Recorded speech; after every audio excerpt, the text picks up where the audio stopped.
Tell me the story of Mama Muthoni Foods. Where? Not that is not what I was expecting. He went and registered a business that was similar to mine. Crazy. He did it for like a year and a half.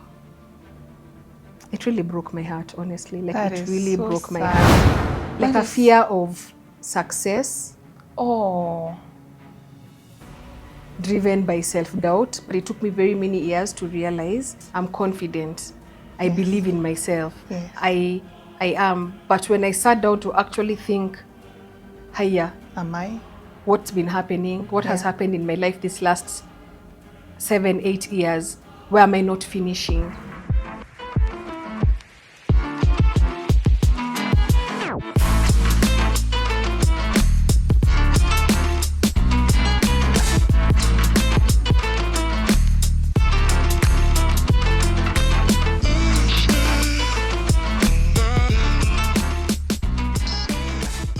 Good morning, good afternoon, good evening, wherever you're watching us from, and welcome back to yet another episode of Unprepared to Entrepreneur, the channel that brings you real, raw, and often untold stories of entrepreneurship. I am glad to have you back. My name is Anne, and I'll be your host today. Today I have a guest that I have really wanted to host on this channel, primarily because I've been following her journey. I've learned so much from what she does, and in a minute I'll allow her to introduce herself. But before we go into the conversation, 95% of you guys are not subscribed. Please support this channel by subscribing. Just hit the Subscribe. Just hit the subscribe button. It will go a long way to supporting more conversations such as this one. And now, without further ado, allow me to introduce my guests. Good morning. Is it morning or afternoon? Good afternoon, I think. Good afternoon. Yeah, good afternoon. How are you? Fine, thank you. Thank you for having me. It's a I'm pleasure. super excited. I'm super excited too. You're doing an amazing I am. job. Thank you so much. Thank you Yeah. so much. Asante sana. I'm really excited to have you in my studio. I've wanted you as a guest, I think, before I started shooting. And finally we're here, and I am excited to have this conversation, and I hope my audience will also learn a thing or two from your journey, because I think it's a really, really powerful one.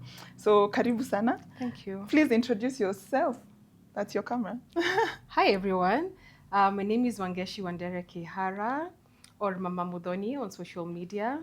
I'm a wife, a mommy. I have 3 children, 13, 8, and 6. I'm just thinking because they all just had birthdays recently.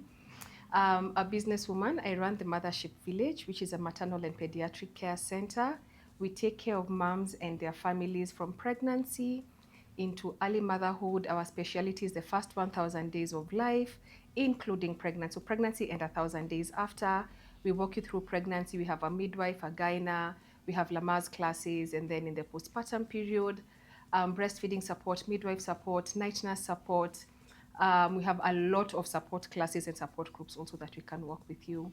I also run a ministry called Deborah's Arising, which is a ministry aimed at the married woman to just help walk with you and help you arise as a Deborah. You know the way Deborah said, village life was dead until I, Deborah, arose. So it's until I, the Deborahs of Kenya, arose that things changed in our lives for yourself, your family, and your marriage. Wow, what an intro. I love it. I love it so much.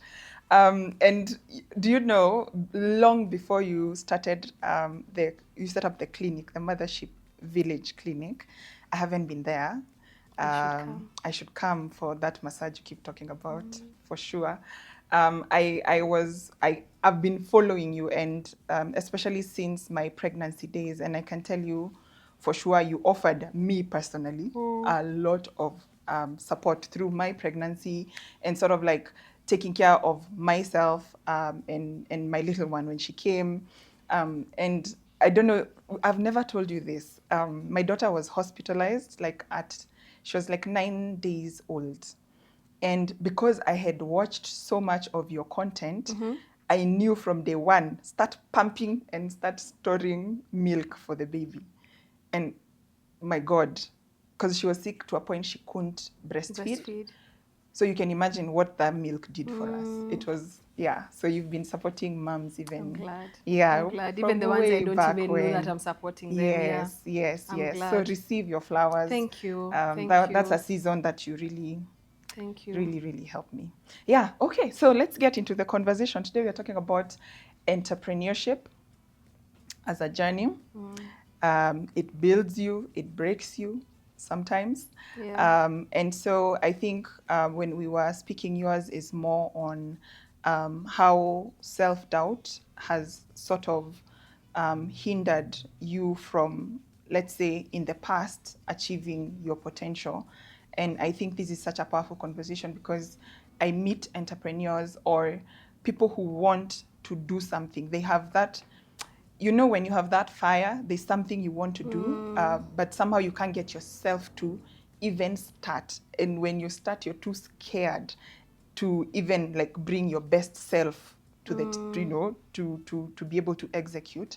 And I've seen like it's a big challenge, and I'm hoping like we can learn from your story, because I think I know you've done a lot of amazing things. You've tried many things. I think there's baking, there's manufacturing, and then now with the Mothership Village.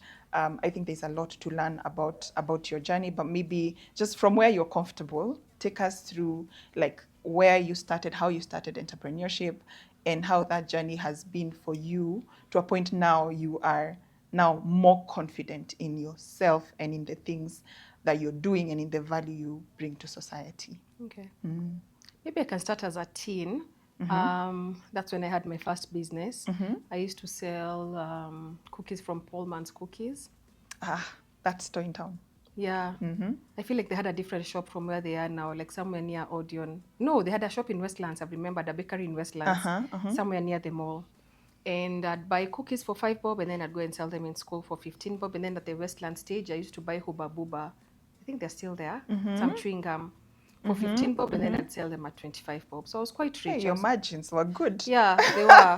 They were. I was in a day school. I was in Swangari, so that worked out very well. That was easy. Actually, the valley that we were talking about, I don't think I ever experienced a valley in high school. I don't think I did. In campus, I actually don't know why I didn't run a business, especially a food business. I've always really been into food. And I've always imagined that when I turn 40, I should have a restaurant. I'm turning 40 this year. I don't have a restaurant.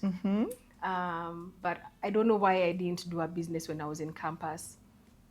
Then when I started working, 2010, I think I started a business in 2011 or 2012. I can't remember, when I was still working, called Kitchen Dining and Beyond. And I used to sell kitchen, dining, and beyond. Yeah. So mostly kitchen and dining items, a few toiletries here and there. But yeah, it was a good business. I ran it for a few years, maybe 5 years.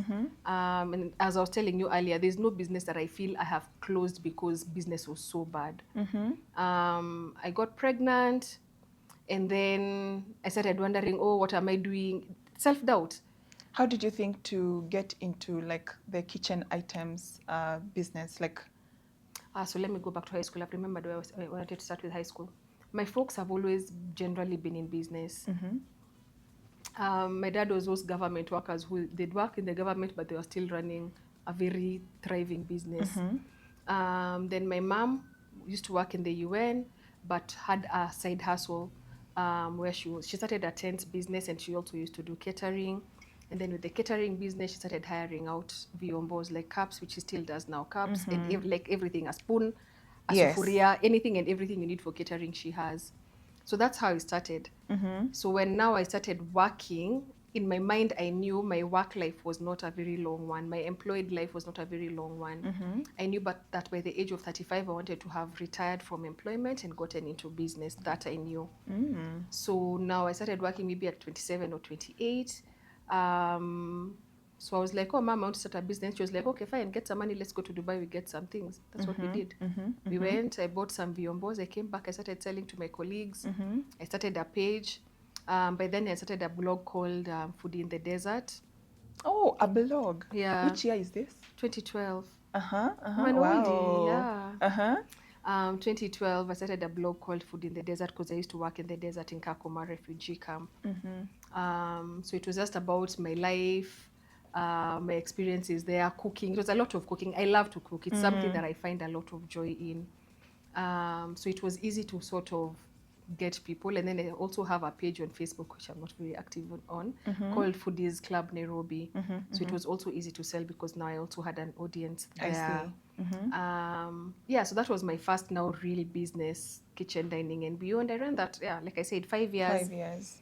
Then I don't even know how I really stopped, by the way.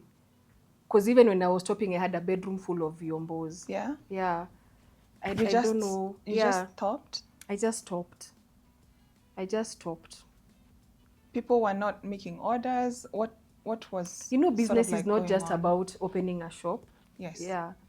And especially when it's not a physical shop where people are passing, then you'd have to actually put in the work. Yeah. You have to advertise, you have to talk about it, you have to show up, you have to do the work, especially when it's online. You were selling purely online. Purely online. And then sometimes I'd go into like markets and things like that.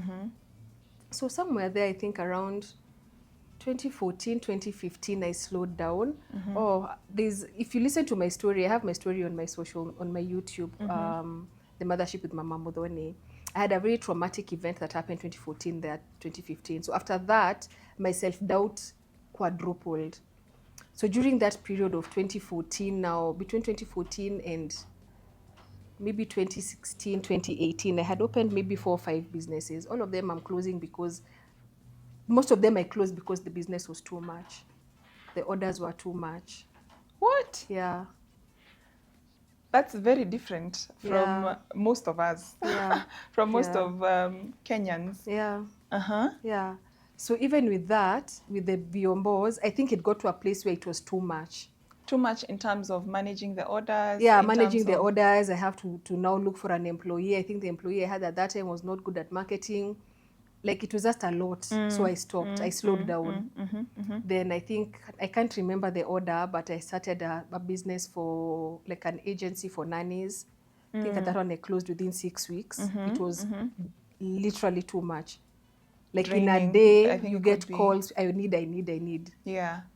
I was like, no, I don't want. I started a business called Beautifully Plus for plus size clothing. Again, too much. Like, people asking for too many clothes. So I was like, no.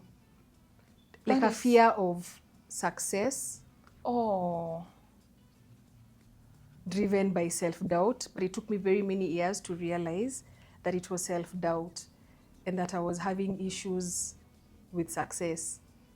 At that time, you know, you can tell yourself anything that will make sense to you and to other people. Yes. Like, I can tell you something and you'll be like, oh yeah, by the way, that makes sense. Yeah. Like, not the conversation we had about, let's say, the butchery. I don't know if we talked about it here. Yeah. But I can say anything. I can say, niliibiwa nikafunga. Yeah. But if you sit down and really examine, yes, the reason, there was something the real else. reason. Yeah, there was something else. I see what you mean. Which is really, really important, because sometimes as an entrepreneur, you're trying this, you're trying that, you're trying this. If you never stop, you stop and ask yourself those very hard questions, yeah, and be honest with yourself. Yeah, you might never really find out what the real reason is. So you'll keep trying things, and that reason keeps coming back at you. And if you don't unpack, then oh my gosh. Yeah. Why do you think you were afraid of success? I think it's just trauma from growing up, and then whatever happened in 2014 that I never want to talk about. But it was just a lot of things that happened when I was growing up that made me not believe in myself. And I didn't know that I didn't believe in myself. It took me very many years. I think it was when I was 34, 35 that I realized that I actually have low self-esteem issues. I never thought. Really? Yeah. That is so interesting. I think, wow, when people confuse, what am I trying to say? People confuse confidence with high self-esteem. Sometimes you can appear to be confident. Like, when you look at me, I appear to be confident, but I have low, like, I don't have very low like, people self-esteem. don't know what you're battling with inside. No, it's even worse when people look at you a certain way and you look at yourself the same way. Because me, I believed I was a very confident person. That's the me I know. Yes. I'm confident. I Yes. believe in myself. Yes. I am. But when I sat down to actually think, hiya, Am I? what's been happening? What has happened in my life this last 7, 8 years? Where am I not finishing? Like you run, you get to a valley. In fact, mine was not even a valley. It was getting to a high, and I'm like, no, bye. Like success is welcoming you, and and I'm you like, no, I look feel the other undeserving. direction. I feel like, no, I'm not worthy of that success. I go. So when I sat down, I'm like, what is the pattern? What's going on? What is actually the issue? And I had to hit rock bottom. Excuse me. I think now when I went through postpartum depression with my second son, is when I really had to look at my life and look at myself and go through healing. And now when I was going through that healing is when now I realized, hey, by the way, it's not, whatever has been happening is not normal. Like, yes, I can tell myself a narrative. Yeah. I can tell myself, ni kazi mingi kutafuta tell nguo. yourself a story. Nilichoka kwenda Gikomba kwenda kutafuta nguo na kuvaa na kuosha. Yes. See, even you'll understand. Yes. It's a lot of work waking up at 4. Yeah. It's Kazi a ya story that mademo wa makes sense. kazi. Yeah. Kazi ya mademo wa kazi. It's so much. Watu washinduka kikupigia huyo mwingine amehepa sijui nini. Doesn't it make sense? It does. It does. Like everything had a story, Yeah. but what was the real story? What was the real Yeah, story? what was the real story? Yeah. So now going through postpartum depression, then now going through therapy is when I actually realized I have a fear or I have a lot of self-doubt. So when something looks, I used to have, I don't have, amen. I used to have, I've spoken in present continuous. So now when I went through therapy, and you see in therapy you go through a lot of work. It's not just the postpartum depression you're going through now. Yeah. It's a lot of digging and a lot of figuring out and a lot of finding out what is actually ailing you. Yeah. That's when I discovered. I think I'm confident, but truly I wasn't. So now I had to build myself from the ground up. How when you said this was triggered when you hit rock bottom, how does that look like? How does rock bottom for you? How was it? Rock bottom was bad. I had very bad postpartum depression. I had thoughts of harming my family, myself. It was bad. I had a lot of anxiety. I couldn't leave home comfortably for a very long time. I didn't want to talk to people. I was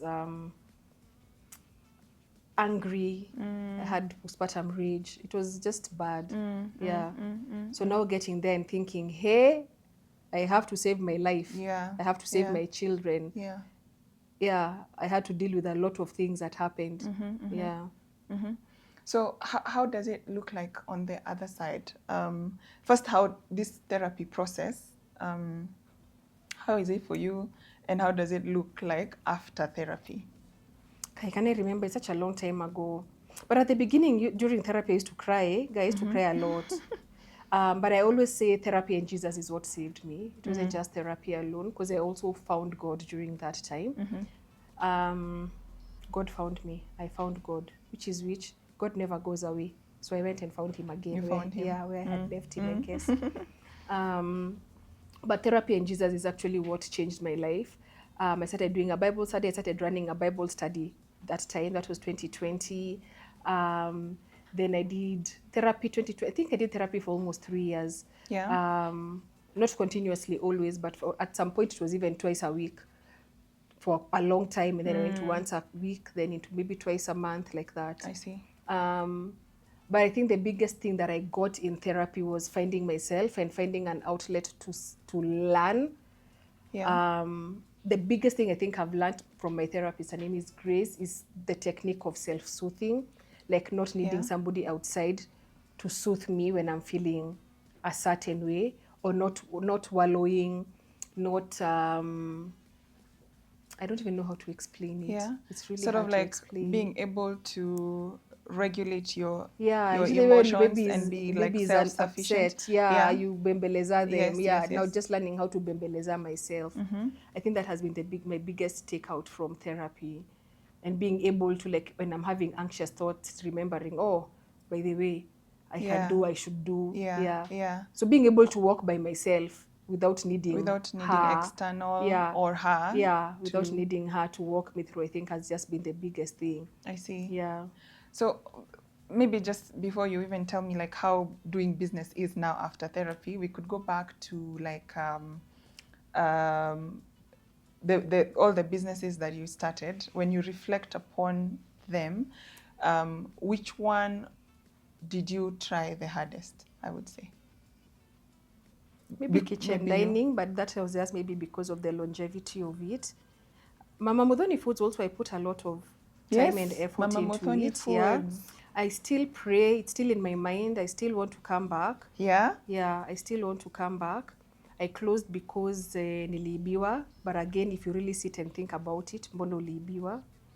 Tell me the story of Mama Muthoni Foods. How did you even come up with the idea? Because it was such two very diverse products. A sauce, which by the way I loved. And then you the should baby bring it food, back, please, yeah. tafadhali. Actually, that one because has the biggest. That one and the weight gain, uji, those two have the biggest. Yes. Like, Mama Muthoni, when are you bringing it back? Mm. So the sauce started before. I started the sauce in 2015. Mm-hmm. The sauce, the nut butters, the jam as African kaya. Mm-hmm. Mm-hmm. They were doing very well, very, very well. I couldn't fit in my flat anymore. The orders were too many. I couldn't fulfill them from my flat. You were making the sauce, yeah, and the butters. The nut butters. The nut butters jam, from... I had a sweet chili jam. I think I didn't experience that one. You were doing all this from your flat. Yeah. Then it was too much, so I moved to my mom's kitchen. How does that idea evolve to now taking it to market? I think I want to hear that story. Can I remember? You know, that's a whole 10 years ago. Like ulifikiriaje nut sauce, chili sauce, nut butter? I think I have the gift of, how do I call it? I have very good ideas, very good. And I'm able to see markets very well. Like I can tell that this is a good idea. I have learned to not pick. And I think that's something I learned from my dad. Because my dad tells me that any business can be a good business. And the more you grow and the more you make money, the more people will bring you a lot of ideas. You just have to know that the business that you're doing is the one that will make money. Yeah. You stop getting sort of like distracted. Yeah. And then, like I said, I've always liked food. But then I cannot remember how I started. I think I made the sauce for my house. Yeah. And then my boyfriend then was like, oh my God, wow. And then I used to cook for my brothers a lot. So again, they tasted, they were like, oh my God, wow. And then that's where it started. And then the jam also, I was like, oh, no, by the way, sinianze jam. I quit work, by the way, without planning to quit work in 2013. 2013. This is when like you're now doing this discovery. So you're running the kitchen items business, then and then now you're experimenting with the sauces. I'm not enjoying my work.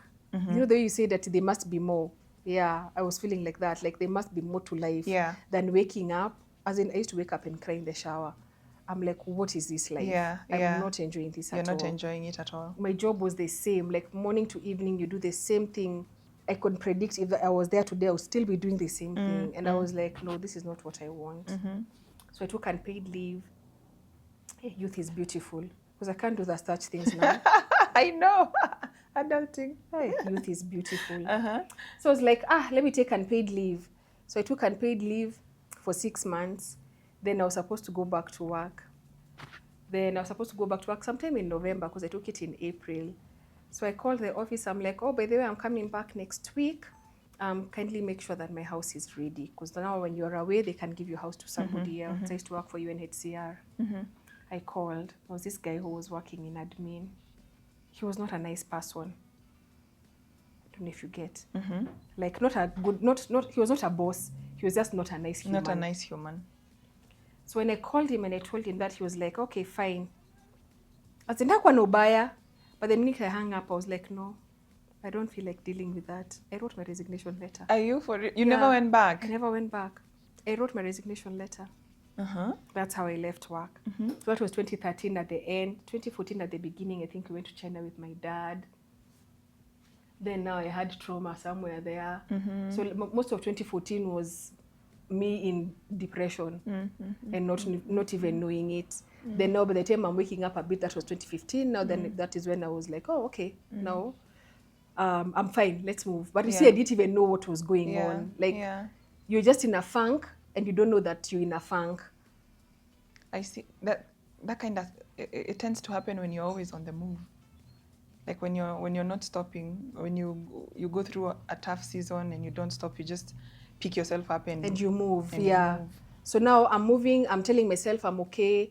I did Mizizi that year as well, so that also helped me through that season.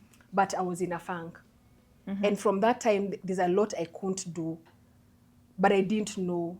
Like it took me. That was 2014. After I gave birth to my daughter, until 2020 is when I was like, hiya.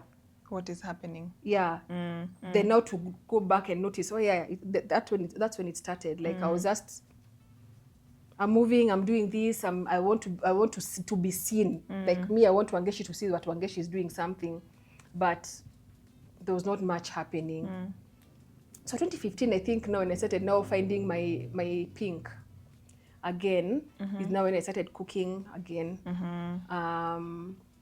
So you're experimenting I'm with experimenting with the sauces, butters. and then guys are like, oh wow, so tuzie. That's how it started. That's how it started. And the then flour? I started doing markets also those days. Now the farmers markets, things like that, and guys really liked it. So that's now when I started the sauce. Continued with it until now it was too much, and then I stopped because the orders were too much. The sauces. For the sauces? Yeah. So I didn't stop. I slowed down. Yeah. So I'm slowing down. I'm telling myself I'm doing it. Is it like a case of getting overwhelmed?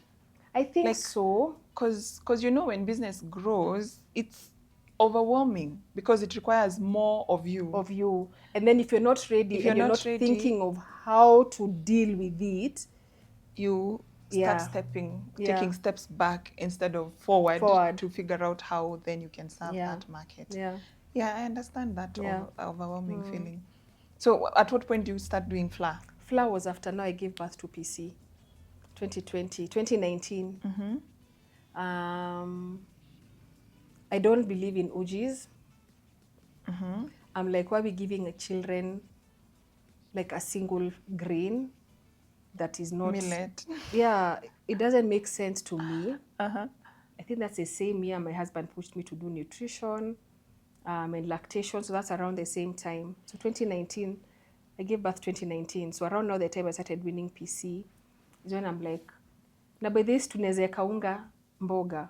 Like why do I have to just put millet? I can put millet and beetroot and terere and make it into a porridge. Why does it just have to be millet? Yes.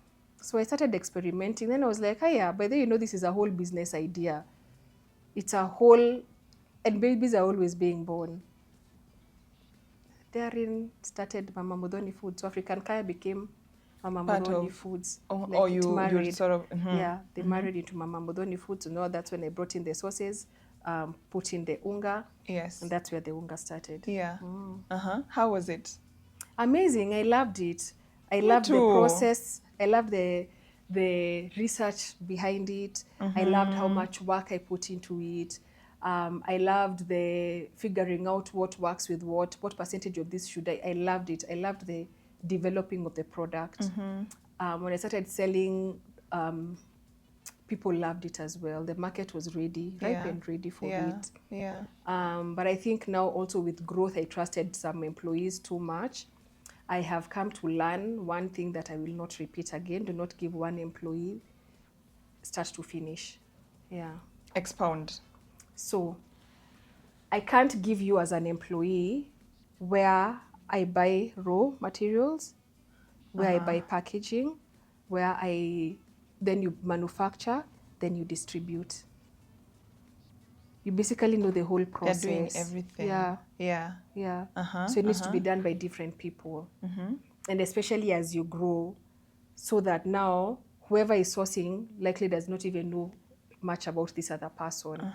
And you'll find like in big manufacturing firms, it's different people. Like the managers might be the same, but the people actually doing the work are different departments. And when I do come back, that's what I would do. Like one person would not know the whole process. The whole process end to end. Yeah. What happened with the person who knew? I'm assuming you had someone who... So one, he went and registered a business that was similar to mine. Went to Safaricom, who I complained to. Safaricom is just like another... I hope they listen. Anyway, I complained to them. They did nothing about it. Anyway, they went and registered a till that was similar to mine. So his till was Mama Muthoni Foods 1. So Anne would come to Mama Muthoni Foods. Hi, I'd like some unga. Okay, yes, we have unga. Here's the till number. You pay to Mama Muthoni Foods 1. You're not paying to Mama Muthoni. So you just see Mama Muthoni. Wait, like a digital Number one, digital or digit, 1 digit. O-N-E, one. 1 digit, number 1. So you mean I can go to the registrar office and register and change, just I add a So digit? you know you'll have something similar. Then now you'll just go to, I don't know what they did anyway. No, I'm wondering, because if your business was registered, that's how you have a till, right? Mama Muthoni Foods Limited, probably. So if I go to registrar, I like don't know how he did eCitizen, it. Yeah. I'm able to do Mama Muthoni Foods 1. Or I don't know what he did, but Safaricom registered Mama Muthoni Foods 1. Crazy. Mama Muthoni Foods 1. So he did it for like a year and a half. Imagine, yeah. And then he comes to tell me, Akirojua huja to advertise siku mingi. About to advertise, when you advertise us, now when Wangechi, Mama Muthoni advertises Mama Muthoni Foods, we get more sales. So me, I'm putting in the work, I'm like, what's going on? Yeah, like what's going on? Then at the point which he joined us, my sales went high. So there's a point at which my sales were, let's say, at 10,000. Then he joins us, the sales go to 30,000. I'm like, hey, maybe these other guys were stealing. Then over time, this 30,000 goes slowly back to 150 to 150, 15, 30, 15, then to 12,000. Now we are there at 12,000. Then at some point, when now I moved them from the house, it even goes to 8 or 7,000 shillings from 30,000, let's say. So I'm like, no, this is not working. And that's the time I was opening the clinic. Oh, you're juggling both. No, I was opening the clinic. That is almost 2 years later, I'm opening the clinic. So I'm like, no, something isn't working. So I tell them, by the way, I'm going to close this business. Something is not adding up. It's not making sense. And this other place is demanding my mind and I can't deal with. I've run this business for 2 years, but now it should not be giving me this headache it's giving me now. Yeah. Something is not working and I can't figure it out. I'll stop until I can figure out what the issue is. Oh, apana, me, I'm even willing to work without salary.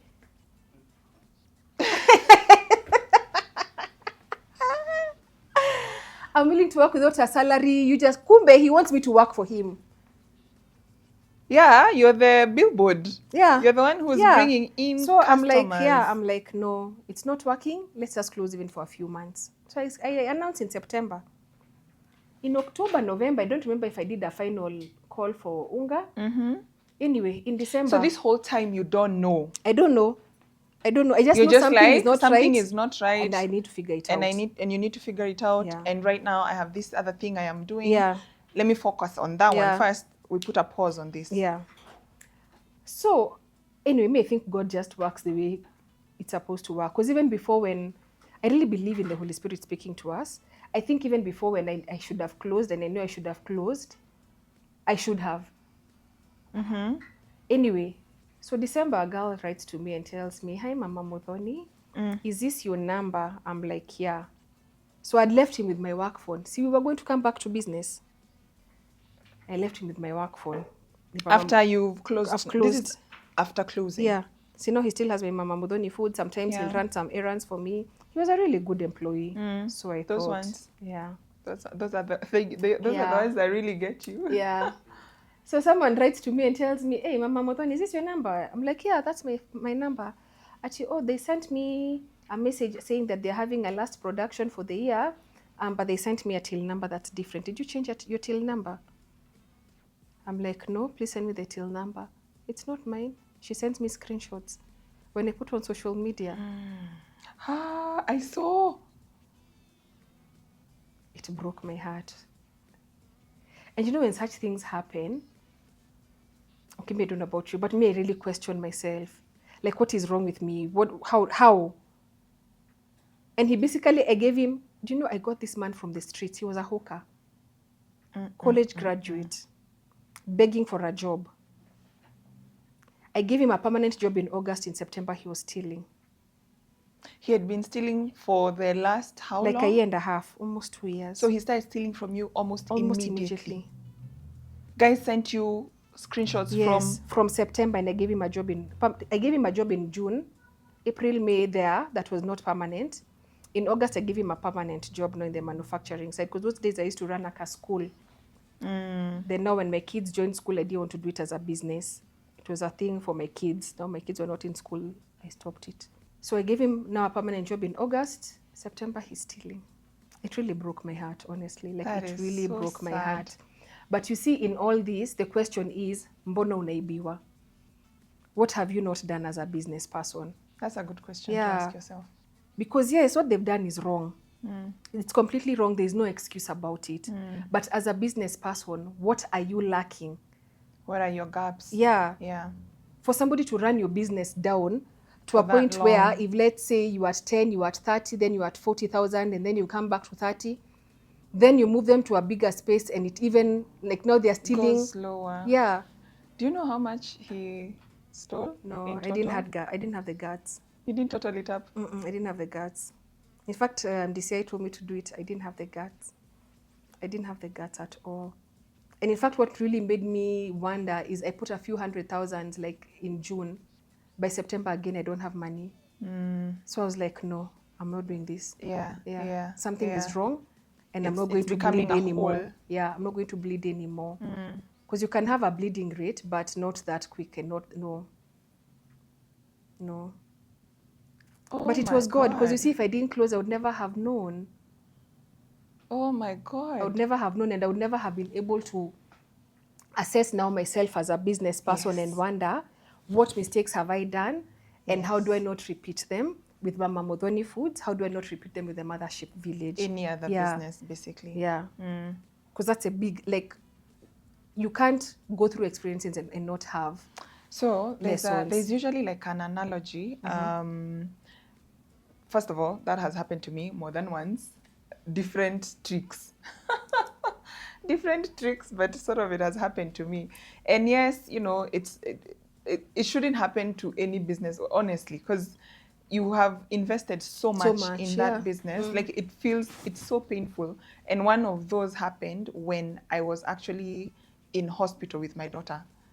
Like, I couldn't have been present, and that's the opportunity they took and sort of ran with it. So I've experienced that before. And I spent some time researching on the whole subject, and I picked up on 40% of the employees you hire are like they're legit. They are honest people, are not interested in taking anything away from you, and they're just coming to work and earn an honest living. The other 40% are like in the middle. They're wanakuja kuangalia if they see like they can get away with it, if there's opportunity, number one, and there's a way to get away with it, they will steal. If they don't find opportunity, or sometimes they find opportunity but they might not get away with it, they will not steal.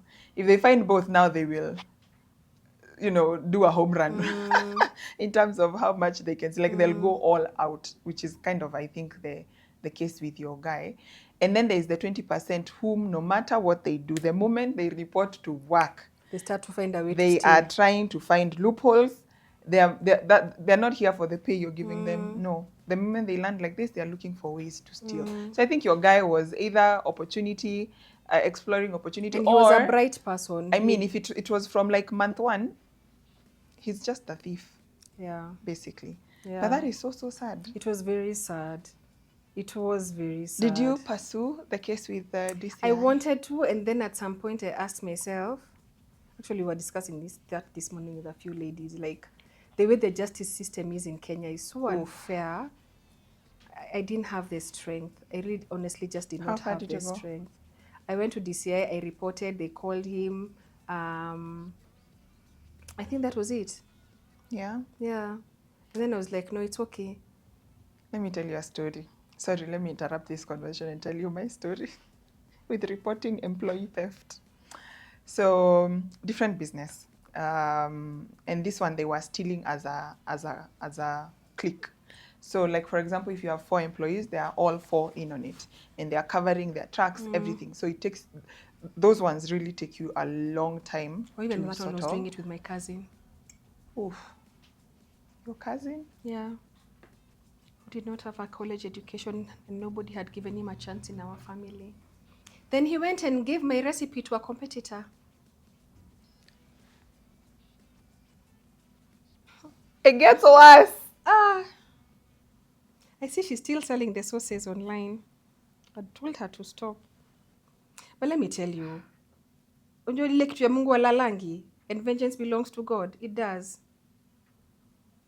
Oh my God. It does. You can't go far with stealing. You can't. It's not sustainable. Yeah, you can't go far. So my So your story with people- DCI, I report the case, right? They're all taken in. They pay bail to get out, I think 50,000 each, and they are released. And now this case is a criminal case, right? I have to go write my statement, blah, blah, blah. I had a client who could collaborate and actually write a statement and say, this is actually what happened, this is how much I paid. The money had been paid to their number. It was clear, right? So I fuatilia, like I want these people prosecuted because it was so much money. It was almost 2 million shillings. Like, it was a lot. I follow it through. You see the paperwork that comes from the DPP office, so that then the case can be heard in court, in the criminal courts. That case file, their names were distorted. So like, let's say my name is who? My name is Asha. They write your name Aisha. If your name is Mohammed, they write your name as Mahamud. Something. Slight difference, but different. The case proceeds to court. They plead what? Guilty. They plead guilty, first-time offenders. They are, very nice, soft-spoken. One of them is like, I'm also a single mom. I was going through a lot, da, da, da, da, da, da, da. And the judge forgives them. So Sawa, they've pleaded guilty. So now you're supposed to take now that judgment and go to civil courts. But who is Aisha? Who the hell is Aisha? You can't use that paperwork anywhere. just because of that name. And did they do that on purpose? Yeah. Yeah. Because they knew they were in trouble. So they got people to help them. Distort the names. Yeah. So basically, what I'm trying to say, as a business owner, you're better off like making sure this doesn't happen before, or reducing the chances of it happening than having to deal with the aftermath. Yeah. Actually, you've just reminded me. So what I told this lady is have the unga delivered. So that now I see what is it that they're delivering. Mm-hmm. Do you know their packaging was almost exactly the same? Different, but same. It's just like now this orange and that orange. Like if you don't have the if you're not comparison, keen, you won't see. Like mine had the watermarks inside, things like that. But if you're not keen, you won't see the slight difference in the orange and things like that. That is so sad. I'm so sorry. It's okay. The way when you build a product from and scratch, that one, Kwanzaa, I really loved that business. And I'm really trusting God to be able to come back and do it. Yeah. When I have mental capacity, I will. I think you should at some point. It was a really good product. It was a good business, yeah. I consumed the sauces, fantastic. I weaned my baby using your flour. It was also really, really good. And also the figuring out that they were stealing was a very big affirmation for me. Because it also felt like, oh, then it means my business really didn't fail. It means that people were actually still buying my product. Yeah. The only thing is that someone was stealing, and the mistake was not my product. The mistake was not the business itself. The mistake was in how I was running the business. You were and running that the business. I can learn and move. Yes. Yeah. Yes, you can. Yeah. In fact, I was going to ask you some of the lessons you picked from that season. I think number one is that don't give employees start to finish. Mm-hmm. Your presence also. Don't leave your business for employees to run completely. Don't trust too much. Tunaambia ngo si mama yako. It's rude, but yes. yeah. Yeah. everybody is out here to feed their family. So the dreams you have, they also have. And if somebody is not a good person, they will take advantage of the trust that you have given Absolutely, them, yeah. and use it for the wrong thing, versus stewarding that trust that you have given for them to be able to grow themselves. Because you see, like now, he's not made anything of himself. Yeah. Even my cousin Isn't has that not the made saddest thing? has not made anything of himself. Versus now, if I've trusted you and you help me grow this business, how much more can you get out of it? 100%. When 3, 4, 5 years from now you go and say, I joined the Mothership when we were making this much sales, I have grown to this, and you go to a big manufacturer, they'll give you a job. Yes. 5, 10 years down the line, you have so much to show from the trust that Yeah. somebody gave you, Yeah. year 1, year 2, when you were nobody, because he was literally selling containers from a street Yeah. where I got him. Yeah. But now you still, na pesa ya kuiba hakuna penye nakupelekanga. Right. Hakuna. Majority of times people don't know how to invest that money and grow it, because it's easy money, come. easy go. Yeah. So if you're able to steward trust and grow yourself, there's so much that you can get out of it. There's so much you can learn out of it. There's so much. But Yeah. I think those It's are like the the lessons I learned. saddest thing, because you see, once that door closes, it's you've learned nothing. You've Yeah. not learned a skill. Yeah. I wish they were trying to learn like digital marketing. Show us how you do it, so that even us we can do. When you're busy, even us we can apply ourselves and blah blah. Maybe we can even take them guys through Yeah. the process of manufacturing. That is a skill they probably can carry on Yeah. and use somewhere else. But now stealing. And you see, now when you steal someone's name, for example, because now they stole my name and they were using my contact, you can steal that, but you can't steal the grace upon my life. You can't. You can't. So now I've taken away the phone. You I've told can't. people they can't buy from you. That's so it. now you have the recipe. Go do it. That's it. Yeah. Yeah. And then that's when, rubber meets the road. You realize it's So actually why are you not not doing easy. it? Yeah. And even Yeah. this lady who stole my recipe, so why you not talked all over? Not that you are so brilliant that you needed to now steal my recipe to Right. be able to do a Right. sauce. And she Yeah. was one of my stockists. Ay, ay, ay. So I already gave you a business base. Now you're telling them, oh, I have this sauce. Oh, I don't have Mama Muthoni Food sauce anymore, but I have my sauce. So it's been 2 years. That's a lot of betrayal. Yeah. So why have you not grown since you were so brilliant? I think it's being short-sightedness. Yeah. And greed. It's greed, but also not realizing that when you can't copy grace. The recipe was mine. I took time, I developed People it, I did were etc. buying you. And people were buying that brand.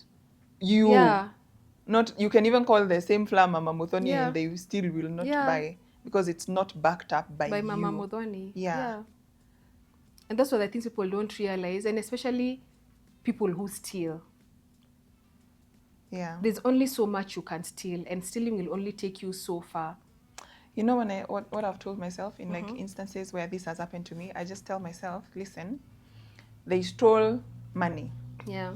This brain, still intact. And money is a renewable resource. These hands, still intact. Yeah. The grace you're talking about, Still intact. You Yeah. can go literally pick a glass and you will still make something off And of now it. you've grown in They've wisdom. They've not Yeah. stolen that. That no one can steal.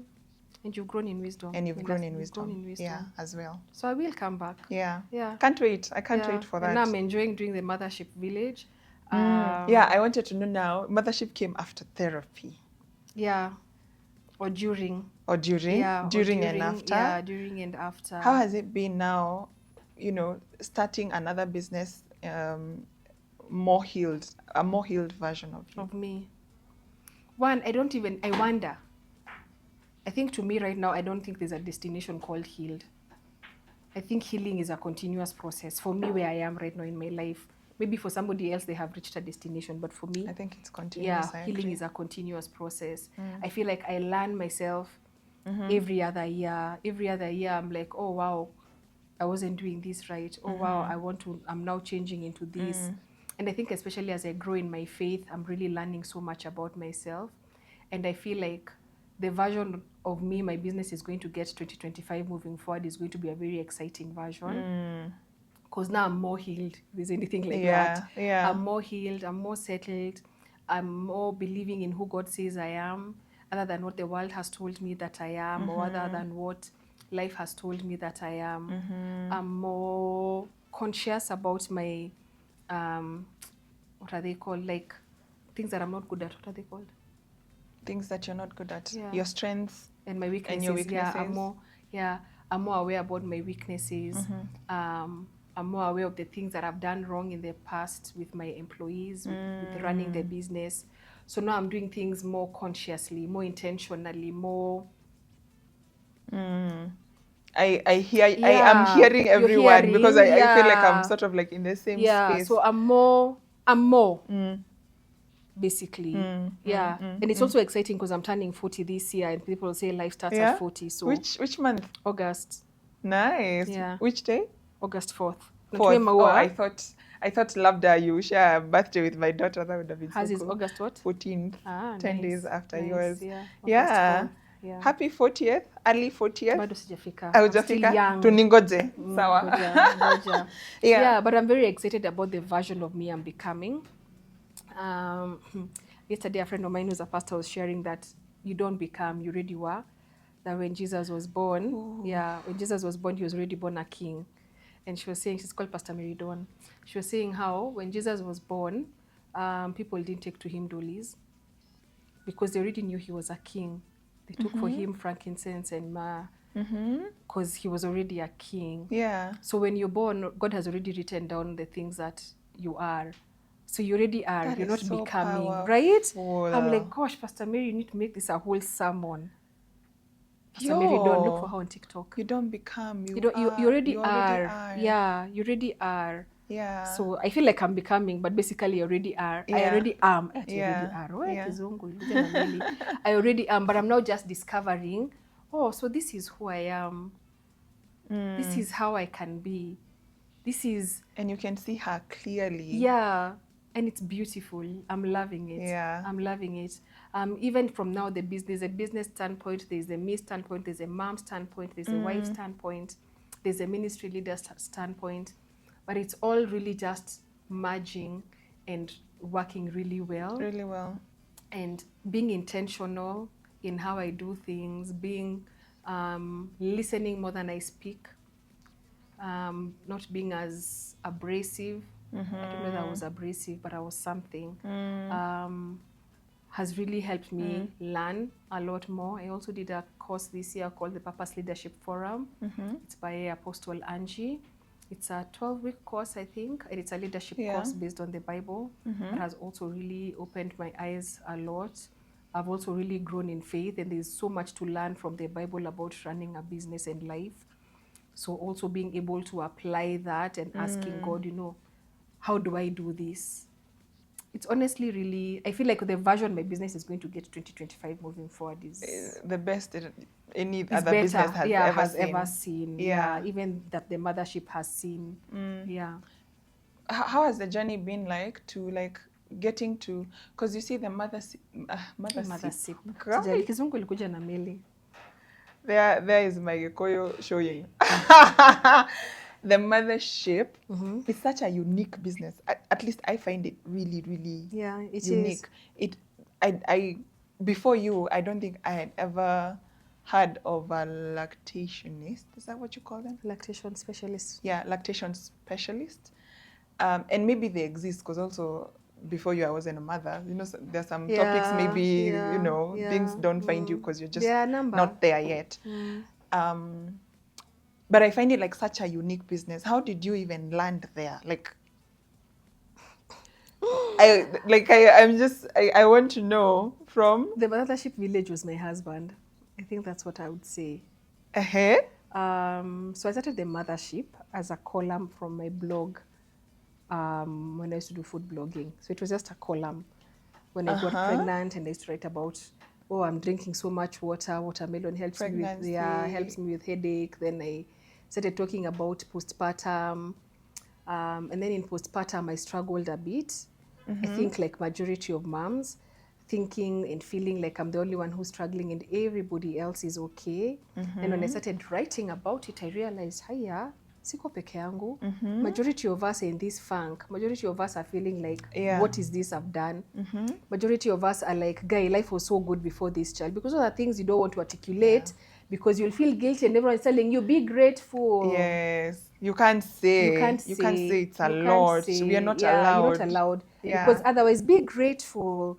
But one thing I'm learning, 2-3 feelings can all exist at once, and one feeling does not take away from the other one. I can be grateful and I can be feeling overwhelmed at the same time. I can be grateful and I can be feeling, hey, life was better before this baby. And it's not that I want to return this baby. If I was told sawa simlete, sitampeana. But like life was just simpler. I could sleep. Because sleep, I think, is just the biggest one. I remember one night my husband and I sitting in bed and thinking, my husband was like, how do single moms do this? Because it was at night, I think Muthoni was like 2 weeks old. And we were literally seated in bed. And then he was like, how do single moms do this? I have newfound respect for them. Yeah. And then we were like, aki hata sijui. It's a lot. It's a lot. It's a lot. And it's not that men help a lot in postpartum. But that thing of having someone but they're there. When you need that help, they're there. They're there. Yeah. It's having someone be able to change the diaper and be there to give you, like even to hold you emotionally. Support. Is a lot. It's a lot. So anyway, now during that time, now I started talking and saying, one of the articles that was really big and I really want to look for it was, where is my beautiful? Because what are you told when you're pregnant? Oh, motherhood is so beautiful. You love it. Motherhood is so beautiful. So I remember writing and asking, so since motherhood is beautiful for everybody, where is mine? Where is my beautiful? Why am I not experiencing this beautiful and what's wrong with me? That's so deep. As a mother. Then you realize, oh, even me. Then you just figure out, oh, it's like this. Kumbe ni sisi wote. So why do you guys brand it as beautiful? And I remember one day, Muthoni was 3 months old. I went home. My auntie was there. Then she asked me, how is motherhood? She didn't let me finish. How is motherhood? Tough, eh? I'm like, so haungeniambia? Ati hapana hatuwezi kuambia, unajua utaogopa. I'm like, no, but you need to prepare someone so that when you get there, you don't feel like you're the only one struggling and you don't feel like you're the only one, something is wrong with you, because motherhood is beautiful. Anyway, so the more I started talking about it, the more now people started talking to me about it. Like now it became, I created a community around it. It became a thing, now not just a column. Yeah, it became a thing. Then I went through pregnancy with a midwife, so I had a lot of information. But I still felt slapped by motherhood. So I used to wonder, my midwife used to give me an hour of her time each month. These are the people you get 5-10 minutes with your gyna at most. So basi nyinyi mna survive aje? Watu wa maigana, one of my colleagues calls her that, maigana, middle class, upper class Kenyans. Because our nannies get a lot of information from midwives in the government hospitals, like the other women. But middle and upper class, your gyna gives you 5 to 10 minutes. It's medical for them. They're done. So now I started talking about all these things and realizing there was so much misinformation when it came to motherhood, so much misinformation when it came to breastfeeding, so much misinformation when it came to maternity, postpartum care. So now talking to people about that was now 2017, even 2018, 2019, it became even worse by now talking. Yes. So I'm spending so much time on it. My husband is like, hey, sis. I was pregnant 2019, 2020. Yeah. Yes. My husband is like, hey, sis, you do the business that pays you. I'm like, sinafanyanga, but sifanyi. I see. That it's more of like, it's like your calling, because this is where your happiest heart is. Yeah. And actually, funny enough, I got my purpose and calling when I was a teen. I knew I would always be working with women and children by the time I was 40. I knew. What? It's something I was very sure about. So even in my career planning, I always knew that by 40 I'd be with women and children. My restaurant was supposed to come at around 37, 38. So that now when I retire and I've now settled with the women and with the restaurant, now I get into women and children. I just never imagined the women and children would be like this. Even with the ministry. I never saw it, but I knew. Women and marriage, right? Yeah. I knew. At 16, 17, I knew women and children. By 40, I knew it. Anyway, so my husband is like, sis, utauza sosa ama utaongeleshwa mambo about ku breastfeed. So meanwhile umejibamba hii side, huku wengine kwingine wanachangamkia okay, do you unga know there's a yako. year I sold 40 sauces. 40? 40, but that was way before now I had started before I started Mama Muthoni Foods. Now during this time of my funk, there's a year I sold 40. And you know, this time he's like, can you do the business that's paying you? You're spending too much time talking to women and this business is not paying you. Yeah. Then he was like, it looks like you're really enjoying this. So when the shule, I'm like, I don't want to be a breastfeeding expert. That this is not the work I want to do. Why would I do that? No. Yeah. But you're enjoying it. Now he gives me time again. Wangechi. I'm like, Mr. Kisuniache. But every day you're talking to us I'm about talking to you people, and lactation and blah, blah, blah. And one day my husband came and asked me, because you're telling them there that their doctor is wrong, who are you? Oof. So this mom is going to go and say, Mama Muthoni said, who is Mama Muthoni? Who's Mama Muthoni? Unaongea kama nani? Unaongea against a doctor kama nani? Yeah. Nikamwambia mimi achana na mimi. Then I went and met with Shiroshiera. She's one of the, she's a lactation. It's actually now, she's a IBCLC. She's also a midwife. I spoke to her. I'm like, I feel like I need to do something in this industry of birth and breastfeeding, but I don't want to be a lactation expert. That was in January. I think nilianza shule like 3 months later. My husband paid for school, paid for nutrition, paid for lactation. What changed your mind? I don't know. I can't remember exactly, by the way. Maybe it was just him pushing and him seeing. Yeah. Because eventually you're like, okay, he's right. Yeah. You know? Yeah. Maybe you need a time to process it and see if it actually sits well with you and if it's something you can commit to. So it was COVID. Likely it's COVID, because I started school in COVID and I finished school during COVID time. So maybe I was idle. I don't remember. I don't remember where the flip happened, but I know he kept pushing and made sure he was like, I'm paying, and he paid. Then now I finished school, I started now doing consultations. Now I had legitimacy. Yes. And that has been that. And then I've always wanted space in Parklands. One day I'm looking for just like a space. I wanted space near my house because it was convenient. Those days I used to run a play group, which was for fun. And I think in the end, when I finished it, I figured out it was for fun, because when my kids were done with school, I was like, no, you were doing it for your kids. For my kids, not for anyone. It was not for money. It was not for no. It was because I didn't want to drive my kids to play group, and I didn't want my kids to go to school early. Both my kids went to school when they were 4. I wanted them to have an environment where they were playing and they were learning. They were play learning. So I did it for them. So when they went to school, I was like, you were also really good at that. I remember watching that kind of one. I was. You're really multi-talented, by the way. I am. I have a live this Friday about being multifaceted, but I am. But This also Friday? at some point, When? Okay. I'm sorry. It'll air after. It'll already have aired. But follow Deborah's Rising. We usually have a lot of forums that help moms and women. So I also hired a teacher at some point now when I got busy. When I started Mama Muthoni Foods, I hired a teacher to be able to run that. And it was really good while it lasted, because my kids got what they needed to get from it. So when they went to school, it didn't make sense to me. Close, because I do. You know, a business takes a lot. You have to put a lot into it, and I didn't have the capacity. I was already running 2 businesses. Anyway, so now when I was looking for space, around where I live, I used to get very big, beautiful houses within budget, and then something just happens. But later on, I realized God just didn't want me to be there, because my dream was always to be in Parklands. My dream was always to be near a hospital. So one day I'm just walking and I find this place that I have never seen before, that most people who come there, who have worked around Parklands, have never seen that building. So I think it was just time for me to get that building. Where I am. I'm right opposite Mpisha Hospital. Then you set it up. I set it up. In fact, even when I set it up, I wasn't ready. I was now looking for I was like, okay, fine. Now I can't get a big house. Let me get like a small 3-bedroom flat.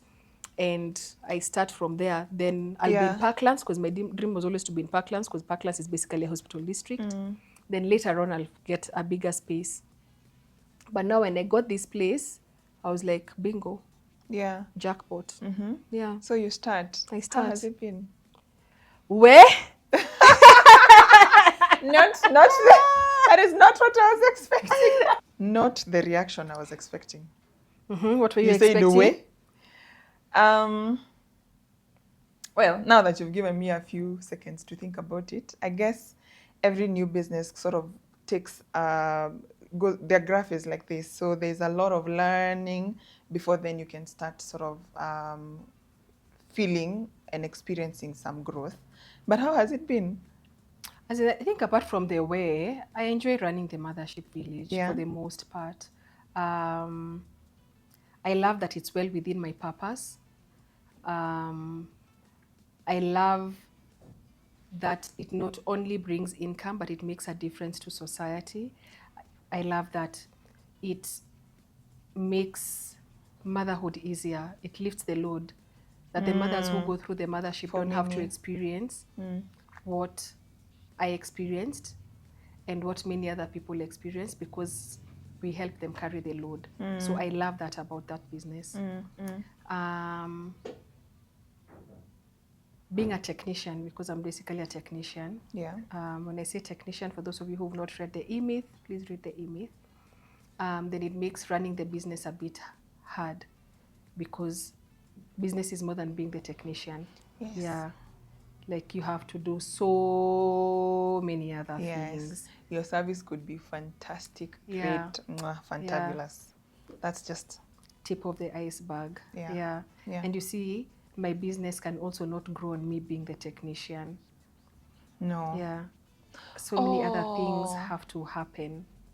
Oh my goodness. Yeah. I see the way part now. Yeah. So just to give us short background, what the E-Myth says is a technician, basically a doctor, an accountant, a baker, what else? A tailor. When you start a tailoring business as a tailor, you're a technician in that business. A videographer. Yeah. You're a technician. Yes. And technicians generally don't make very good business people if you go in with the mind of a technician and you stay with the mind of a technician. Yes. You get burnt out and you're like, I no don't one, want to do this. and then you get into that space where no one can do it better than you. And which is true. Than me. It's true. Majority of times it's true. Because the way you do things is the way you do things. Nobody can do things like Anne. No, so better I might than do better, but Anne wants things done not the like way Anne. Oh yeah, and you can't replicate yourself. So they allow that's being in that space where you allow your people to grow and do it their way. Their way might even end up being better. But you want them to do them your way. Yeah. Then also as a technician, you have a lot of tunnel vision. So I bake cakes, I bake them well. I bake a cake, somebody buys. But you're not thinking about the accounting part. You're not thinking about you're just thinking about mixing the cake. You're not thinking about the marketing, the photography. For example, I'm a good baker. I also did a baking business, by the way. After I started getting wedding cakes, I stopped. But I'm not good at decorating. Yeah. So I'm not thinking, my cakes are really plain. Maybe I can get an artist who can come and do this. So your vision is just, my cakes are good, my cakes are good, my cakes are good. So, but how do I grow this brand? I'm not thinking about branding. I'm not thinking about marketing. Even if I'm thinking about marketing, it's let me put it on Instagram. Oh, my Instagram is not, I'm not making any sales on Instagram. Posting. But there's strategy behind Instagram. It's not that I'm just opening an Instagram page and a TikTok page and then I just start growing. And then you don't even want to invest in it. Or yes, you pay an influencer. Oh, me, I don't believe in influencers. You talk badly about them. Oh, I don't believe in your own content. I don't want to be seen on camera. Like, it's just a lot. And as a technician, it's very easy for you to fall into that versus now me, or let's say you, at least me, I bake cakes. Do you bake?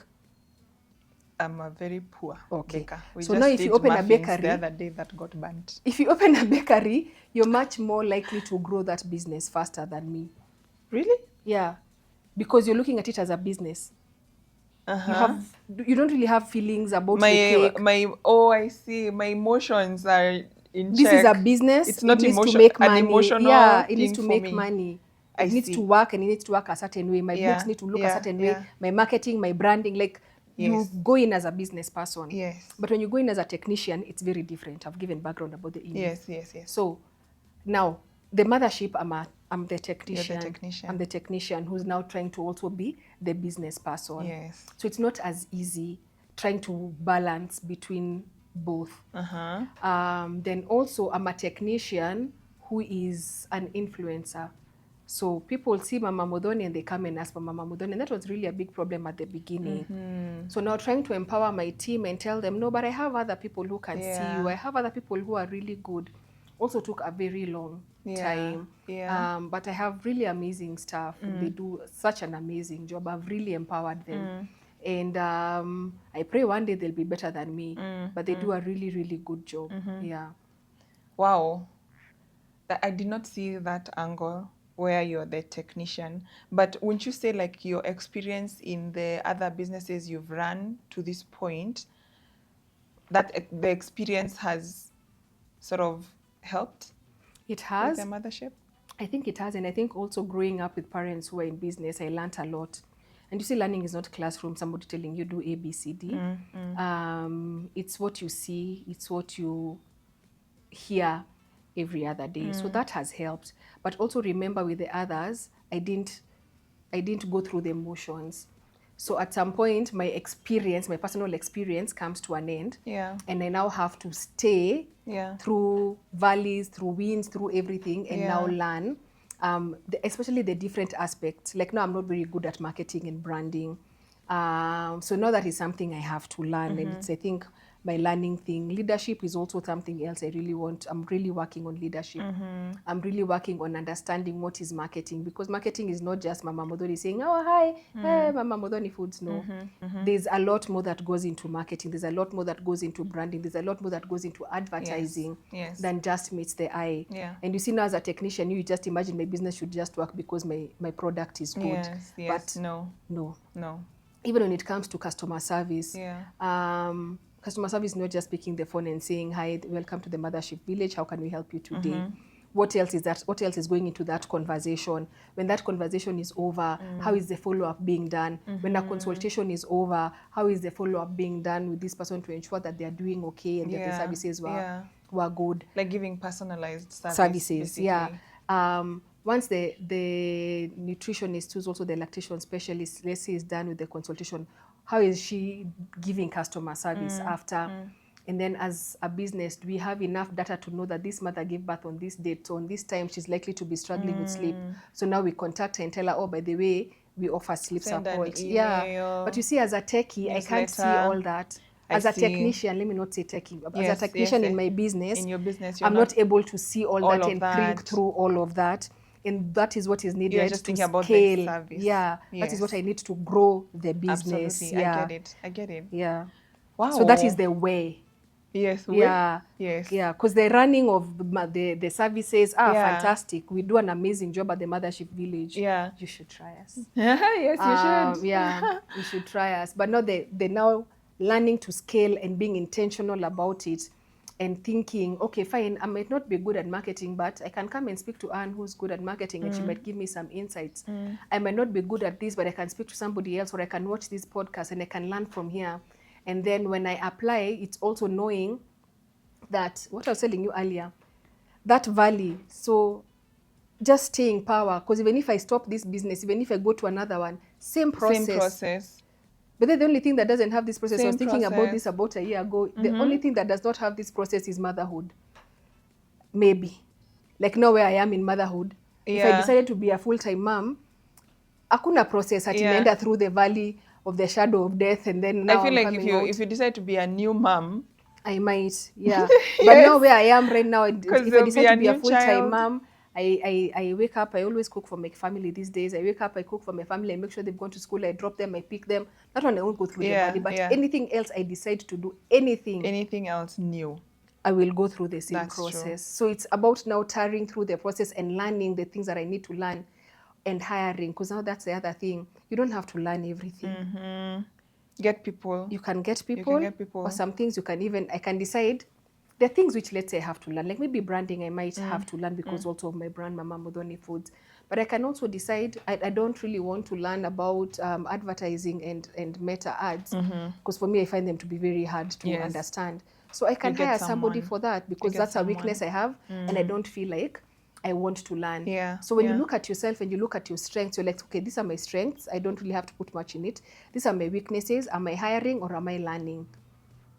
So the one you're hiring, you hire. The one you're learning, you learn. But also remember, as a business owner, at some point you still have to kind of learn everything. Make sure you have capacity to also learn. Like that's time. Yeah. Time, you could effort. I mean, you can commit to the effort, but if you don't have enough time to learn, it might take you a year. This thing you keep saying, I will learn this, I will learn this.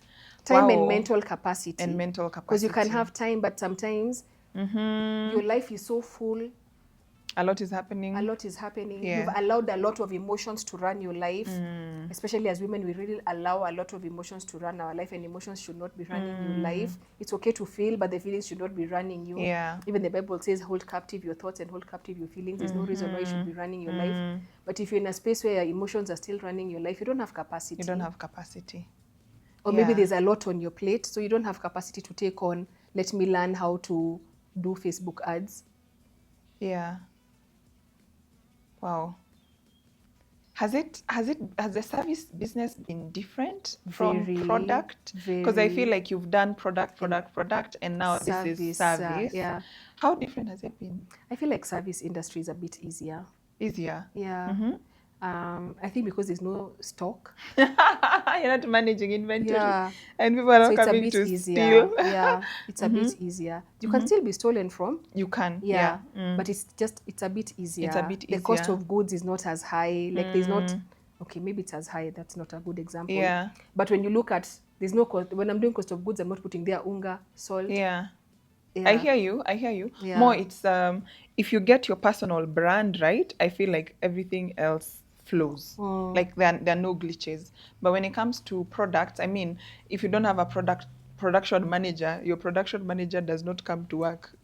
Things stop for a while. Stall. Yeah. If your customer but even now, if the nutritionist doesn't come to work, if the masseuse doesn't come to work, if the night nurse decides they're not coming, it's true. Yeah. So same but different. Same but different. I don't know why usually at the beginning especially, but maybe it's because nilikuwa naibiwa. Because when I used to compare, I used to feel like the mothership is easier, a bit easier than Mama Muthoni Foods. And I think also the amount of mental awareness and mental presence needed. Okay, maybe it's not product, maybe it's manufacturing. Manufacturing specifically. Business. Yeah. Yeah. It has a lot of moving parts. Yeah. Because the sourcing of raw materials, farmers are inconsistent. Yes. Seasons, you also have to work with seasons. Different seasons. Yes. And then now sometimes, because like now my products were organic, especially with the sauce. Sometimes the sauce is dark, sometimes the sauce is light. Trying to explain to the customer, the way the tomatoes and the hoho comes is what you will get. Them, they are used to going to the supermarket and the ketchup is always the same color January to January. They're not understanding. How do they manage that, by the way? It's not organic. They put chemicals and colorings and etc. Hi. Another topic for another day. Yeah. This is why you should go back to making No, sauces. I will. I definitely will. Or even if I don't, I might get a contract manufacturer to do the manufacturing for me. Yeah. But I think trading is easier than manufacturing. So trading products is easier than manufacturing. Then I think just manufacturing actually is harder. So maybe now it's the comparison between trading and service. I'm not sure now there. Because now I did the whole process from manufacturing into trading. And then service. Yeah. Wow.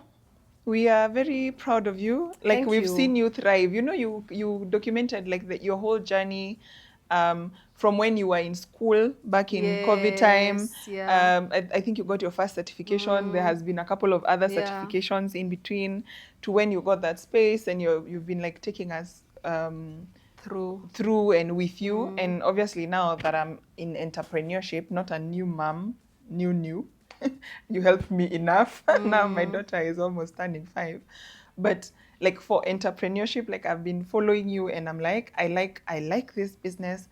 I like that you are the one doing that business, and I can see how much impact it has to the community. So maybe you love it a little bit more than the others especially because of that impact aspect. Yes, and then also the other thing with having a unicorn is that you're the one doing the groundwork.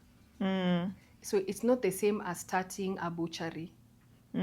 Everyone buys meat, and everyone knows the need for meat. Yes. And I can enter any butchery. Yes. But when I'm now coming to tell you I run a lactation clinic and people are telling you, oh, hiyo hima shosho ufanya? Oh. It's a whole new business. It's a whole new concept. Yes. So I'm digging the ground from zero. Like I'm creating a road. I'm creating a road. It's a pioneer business. I'm creating a road. I've never thought of it like that. Yes. And it's the same also with the sauces. When I started the sauces, the only sauces that used to be available in the market at that time was what you find in the supermarket. The organic thing was not there.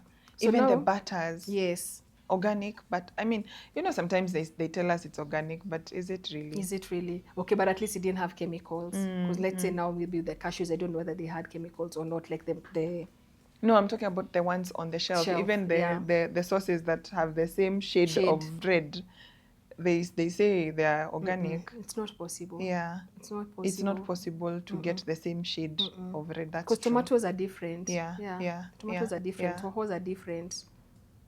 Wow. Yeah. So now with the digging of the ground is also another way. Because now you're basically educating a fresh market as to why this is needed. It's likely like how the first maternity hospital had to do a lot of work because people were giving birth at home.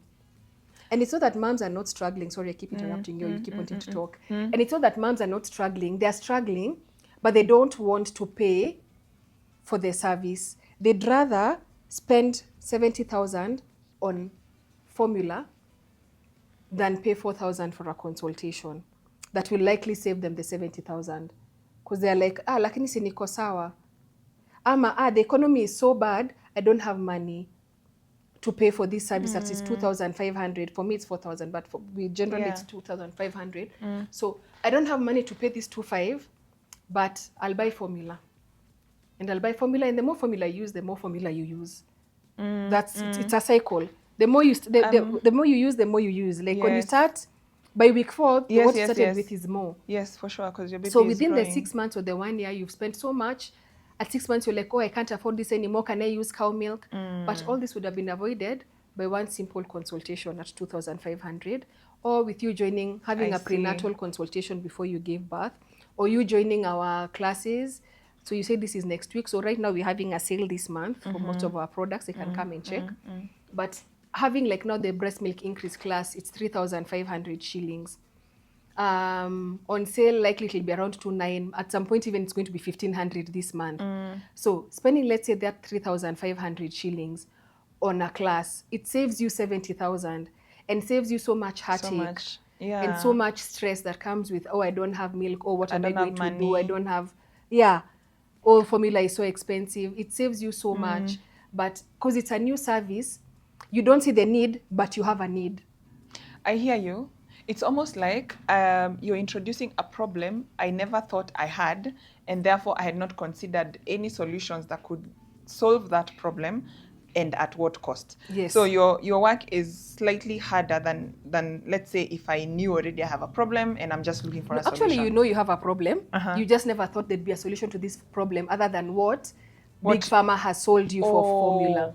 Because Big Pharma has been there since before you were born. Since the 70s, that's when they brought formula. And that's why formula is available in hospitals. So you've been sold for this thing and you've seen it through generations. You've seen your sister, you've seen your cousin, you've seen your auntie, but everyone uses formula. There's a microwave solution. So now you have a problem. That now, the other day there was a report saying that majority of them have toxic chemicals and toxic metals. But you're still using it, but you don't want to go to this other way that is actually very easy, especially if you start from the beginning. Easy. So you know you have a problem, but the solution that you want is expensive, and is just what your mind knows. The more expensive solution because that's what it's what you've always seen people do. Yeah. Wow. So the way. Yes, the way is multifaceted. Educating. You need to educate the mothers. Wow, this has been amazing as I thought it was going to be. Thank you so much, Mama Muthoni, for coming and for sharing so openly. I don't know if you have any last words for someone who is doubting their greatness, starting, and the world is saying, please come. We are ready for you, and they're just taking steps back. and they're not able to rise to the occasion. Yeah. What do you say to that person? I think first and foremost, it's just knowing who you are. Like you can even take a book and just journal deep down. Who do you? Because there's who you think, but who do you feel? Like deep down, who are you? Who, when you ask your mother, when you ask the Bible, because I'm very big on religion these days, on Christianity these days. Yeah. When you ask the Bible does not say be fearful. Yeah. So why are you fearful? The Bible does not say when you start you will fail. There's no way it says that. There's no way the Bible says, but what if it doesn't work? Yeah. So if you write all those things down, then now start meditating on them one by one and choosing every single day to not be doubtful. And doing things cared. Like I said, when I started the Mothership, I wasn't even going to start that. Yeah, it wasn't going to be like that. You start and you perfect it, ukombele. And just know that you already have everything that you need in you. And what you don't have, you learn. You learn. Things can never be perfect at the beginning because a lot of us wait for perfection before we start. But even the most perfect plan is not perfect. Like you can think it's perfect, and then you get there and you're like, where? This is not what I thought. It's not, yeah. Over years, you learn. We all learn. There's no one who's not learning. Even Dangote, even Elon Musk. Yeah. 2 years from now, he'll be saying, oh, I didn't think about that like that 2 years ago. Yes. In as much as they are so rich, right? So just choosing to believe, imagine I can. What if it works? Yes. Not what if it fails. What if it works? Yeah, what if it works? Yes. And even if it fails, another thing I tell people, fail and fail quickly. You must fail. Yes. It's the only way you learn. Yeah, you must fail. Fail and fail quickly, and then fail forward. Don't fail backward and don't fail down. You fail forward. So use that failure as a stepping stone. I've started this, it didn't work.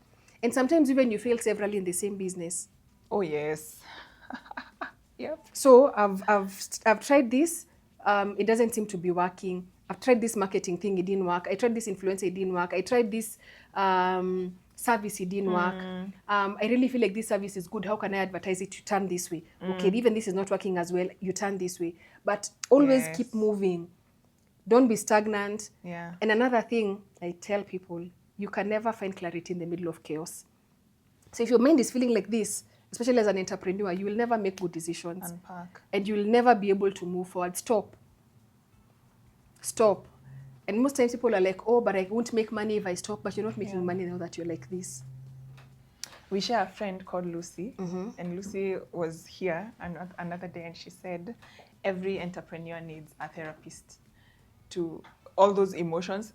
It's a roller coaster in itself. So you need someone to help you unpack. And Lucy doesn't like working with people who don't have therapists. She's a business strategist, but she doesn't like working with people who don't have therapists. That's what she was saying. The chaos you're talking about, have someone to help you unpack. So that then you can see clearly where you're going. You can't see when you're chaotic. You cannot. It feels sometimes it's scary to let go of chaos because majority of us are so used to living in chaos that you don't know what it's like to live without anxiety. You think it's normal. Yeah. You don't know what it's like to live without running. I'm always running. You don't know how to live without being busy. You don't know how to... But no. If you're able to stop and unpack and think about why are things like this, there's so much that you can achieve. And the potential of earning $1 million is in all of us. The potential of earning $100 million is in all of us. The only difference is a person who believes they can. Amen. And the effort it takes to make 1 million shillings and $1 million is the same. It's the same. And it's the same mind. So it's up to you to decide, is my mind making $1 million shillings or $1 million? Wow.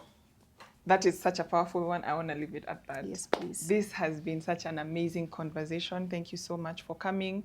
Thank you for watching. And if you like this conversation, please leave a comment for myself and Mama Muthoni. She's been an amazing guest. And subscribe if you're not. And we will see you in the next one.